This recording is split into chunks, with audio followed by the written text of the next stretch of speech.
কারো উস্কানিতে নিজেদের রুটি রোজগারের জায়গা ধ্বংস না করতে শ্রমিকদের অনুরোধ করলেন প্রধানমন্ত্রী শেখ হাসিনা। একই সঙ্গে বিলাসিতা কমিয়ে শ্রমিকের দিকে আরও নজর দিতে মালিকদের প্রতি আহ্বান জানান তিনি। বলেন, শ্রমিকের ন্যায্য পাওনা বঞ্চিত করলে আন্তর্জাতিক খ্যাতি সম্পন্ন হলেও ছাড় নেই। সকালে বঙ্গবন্ধু আন্তর্জাতিক সম্মেলন কেন্দ্রে আন্তর্জাতিক শ্রমিক দিবসের অনুষ্ঠানে বিশ্ব ক্রেতাদের পণ্যের দাম বাড়ানোরও আহ্বান জানান তিনি।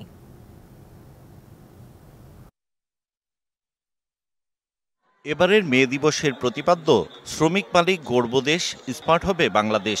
দিবসটি উপলক্ষে শ্রম ও কর্মসংস্থান মন্ত্রণালয় আয়োজিত অনুষ্ঠানে প্রধান অতিথি হিসেবে যোগ দেন প্রধানমন্ত্রী শেখ হাসিনা। অনুষ্ঠানে ৩টি ক্যাটাগরিতে ১০ জন শ্রমিক ও তাদের পরিবারকে আর্থিক সহায়তার চেক দেন প্রধানমন্ত্রী শেখ হাসিনা। মেহনতি মানুষের প্রতি শুভেচ্ছা জানিয়ে বলেন, অধিকার আদায়ের সংগ্রামী দিন মে দিবস। খেটে খাওয়া মানুষের ভাগ্য পরিবর্তন ও শ্রমিকদের কল্যাণ দেখা আওয়ামী লীগের দায়িত্ব। আমাদের শ্রমিক গোষ্ঠীকে আরও উপযুক্ত করে গড়ে তোলা, তাদের ট্রেনিংয়ের ব্যবস্থা করা এবং বিদেশে যারা যায় তাদেরও ট্রেনিংয়ের ব্যবস্থা, সেগুলো আমরা একে একে করে যাচ্ছি।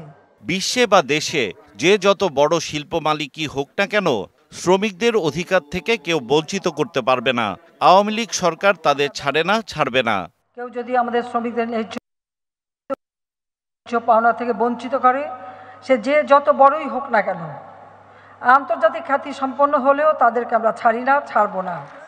কারো উস্কানিতে নিজেদের রুটি রোজগার ধ্বংস থেকে বিরত থাকতে শ্রমিকদের প্রতি আহ্বান জানান সরকার প্রধান।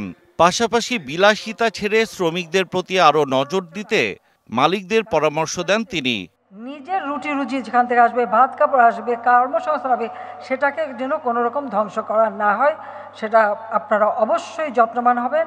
আর মালিকদেরও বলবো যে আপনারাও আপনাদের বিলাসিতার কিছু অংশ ছেড়ে দিয়ে শ্রমিকদের কল্যাণে দেখবেন। হিমেল মাহবুব, ডিবিসি নিউজ, ঢাকা।